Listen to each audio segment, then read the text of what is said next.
It's like it's pretty much the perfect weight so that it would actually just hover. Like it needs maybe one or two more things on it to hover, but you'd never be able to take off because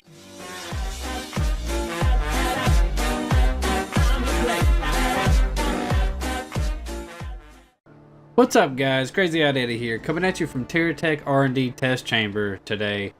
Last time we were here we had an epic fail with a gyro tank copter thing, and some commenters have helped me out. You can read through the comments of the last video. I'm going to put part 1 and part 2 in the descriptions and everything, and I'm also going to link the two in the description. That way if you look at one, you could also like go to the description and go to the other one. What they told me basically was that one of them built a more of a linear flying helicopter. It was more like an airplane shape, but it was kind of a quadcopter as well, but it was longer. And he had this like a kind of like a 5-way steering module setup, like far away from the center of rotation of the actual tech, from the middle of it. And he had one way up high, that way when he was flying and turning it would bank and roll the actual tech as he was going. And part of what made it do it so well was the fact that these legs were so long that it increased the leverage a little bit on it. Which I had to do that for this one because it's so heavy. It's kind of ridiculous how heavy it is. Like you don't see it, but there's fans and gyros and all kind of stuff in this brain house right here, or wheelhouse is what we'll call it. Also, another commenter suggested using the steering horns, and the reason being is like a 5-way steering module, it's in 5 directions, right? So no matter where you put it or how you put it, it's going to blast in 5 directions. So putting the steering horns at the back and only having it facing in 2 directions, like here I've got 2 facing to the back to give it forward momentum, and all 3 going to one side and all 3 of the other one going to the other side, and the bottom 2 I got them facing the front to kind of stop it when I need it to stop. Doing that keeps them all going in the directions they need to go. And like you could see, like this thing is so heavy, like it really doesn't have enough gyros in it to actually balance it out very well until it's flying. Once you take off, like this thing flies almost dead level, and it just hovers. It's pretty much the perfect weight so that it would actually just hover. Like it needs maybe one or two more things on it to hover, but you'd never be able to take off because you actually have to get up off the ground. Which Payload Studios, I have a crazy idea. It's a Crazy Eyed Eddie crazy idea if you're watching. On your keyboard binding thing, program stuff, could you make it to where the H key would actually make something hover? Like say if I just got up to like whatever altitude I'm at right here and I just hit H key and I let off a shift, it would just hover. If you could do that, or figure out a way to make some kind of like key binding to do that, dude, you would improve this game like tenfold, at least tenfold. Anybody that would make a helicopter would love you so much. What I want to do in this video is we're going to do things a little bit backwards today, because I just spent like the past hour and a half building this thing, and I don't want to have to build another one, to be honest with you. But I want to show you guys how it's put together, like how it's made and stuff like that. So what we're going to do is we're going to do like a reverse engineering of it. It's going to be kind of a wonky concept. Like we're going to go test it right now, if I could ever get it facing the right direction. Come on, guy. He's not the quickest the quickest tank. He's not. But he does float. And he floats very well. Alright, if we could ever get it turned and heading in the right direction. Oh, we're heading that way. We're heading that way. Yes, yes. Alright, we're pointed in the right direction now.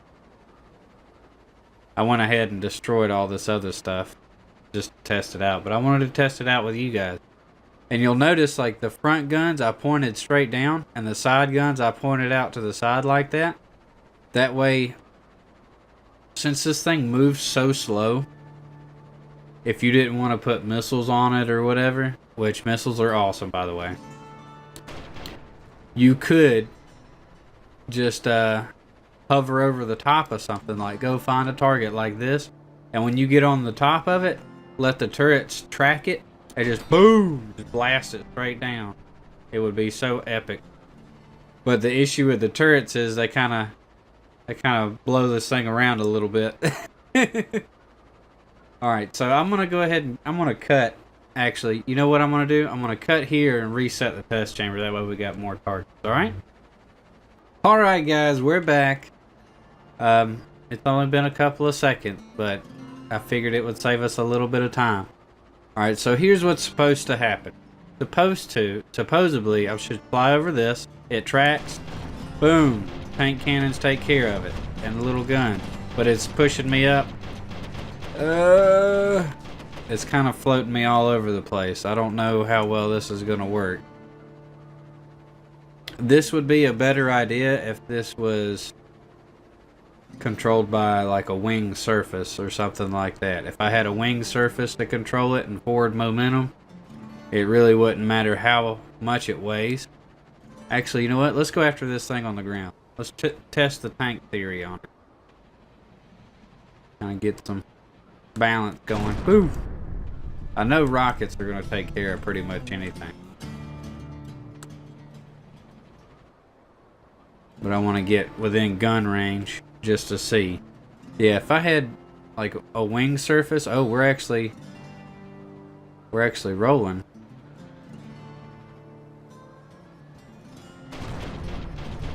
Alright, there we go. We got that guy. So it works decently. Like, it's not perfect. Which the flying in Terra Tech's not perfect. Uh-oh. But it's a flying tank that I could actually turn. It's like a Zeppelin. Yes, it's a Zeppelin. Kids, if you don't know what a Zeppelin is, I'm sorry. You not Led Zeppelin. Not Led Zeppelin. A great band, but that's not what a Zeppelin is. It's a big blimp, like the Goodyear blimp. You need to go look that up and learn about it. The only bad thing about the props is they actually take a minute to spool up, and we need to get out of here so we actually have something to tear apart when it's all said and done. Okay, alright, let's get to the meat and potatoes. I'm going to show you guys how this thing's built, reverse engineer it for you, okay? Let's go ahead and beep, head back to the base. Alright, so we've got missiles on top. Let's go build mode. Boop. We got missiles on top with Hawkeye blocks and all that jazz. Take all that off. Alright, so on the inside of this box, I've got four fans, and this whole front section of it's gyros. The front's this direction right here. The whole front section of it's gyros right there. And it's all just covered in by these Hawkeye blocks right here.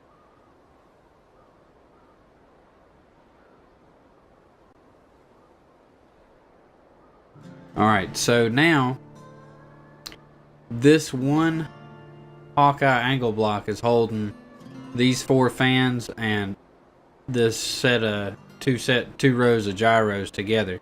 And you can see how many gyros are actually on this thing. There's actually a good many of them, but it still doesn't want to keep it up or whatever. So on the legs of it, I've got the pylons, the weapon pylon, and there's rotor fans or ducted fans or whatever on the outside, and then one attached to the end of it, and then it's got the small rotor blade, like helicopter rotor blade on it. That way it spaces it out far enough to where you can see the actual build of it, the build square of it, that it comes down right in this little corner right here. That way it doesn't interfere with the actual things covering up all the brains of the tech. Alright, and on the outside of it, it's just 2 rails coming all the way out with some steering modules on it, some steering horns. And like I said earlier, like I got 2 of them facing the same way on each side, and then the other one's opposing, and then on the opposite side it's the same thing and opposing, except it's a mirror image of itself. Alright, so let's go ahead and pop this off. Boop! There goes all that stuff. Alright, and down in here I've just got 2 cabs right on each side. That way it kind of balances it. I think before I was trying to use a cab just in the center, and it was kind of weird trying to get the weight right front to back with it, because it was just it was in the back. It was just weird. And pretty much that's it. I mean, it's a pretty simple build. It's just a kind of a big headache because of all the balancing you have to do. Like it's a constant balancing act. That's the phrase I'm trying to say. It's a constant balancing act between the weight and the lift and the weapons you need to do the damage that you want to do. So it's one of those builds you just gotta sit here and tinker with it, and just tinker and tinker and tinker until it's all done. And that's kind of what makes it fun, just all the tinkering. But it also is kind of what makes it aggravating sometimes. And sometimes you just want to wreck stuff like that. And then you go like this, go boop, and it's all back together again. Everything's fine. Like that never happened. Alright guys, that's going to be the end of the video for me today. If you like the video, go ahead and get crazy on the like button. If you're new to this channel, go ahead and subscribe. That way YouTube can send you updates and stuff like that when I post new videos. Leave me a comment and tell me what you think about the reverse engineering of a tech thing. I mean, if y'all want to do that, like, I'm pretty sure we can reverse engineer techs that I build, or it might be easier to reverse engineer techs that are out in the community, like on Twitter or whatever, the Twitter techs. That's what we're going to call them, Twitter techs. So yeah, leave me a comment. Let me know what you think about that, or leave me a comment and tell me if you got any more recommendations for me to build something. This one was pretty tough. The guys that commented that wanted this, I mean, granted I put it all together, but they got me. Well, till next video, guys. Bye.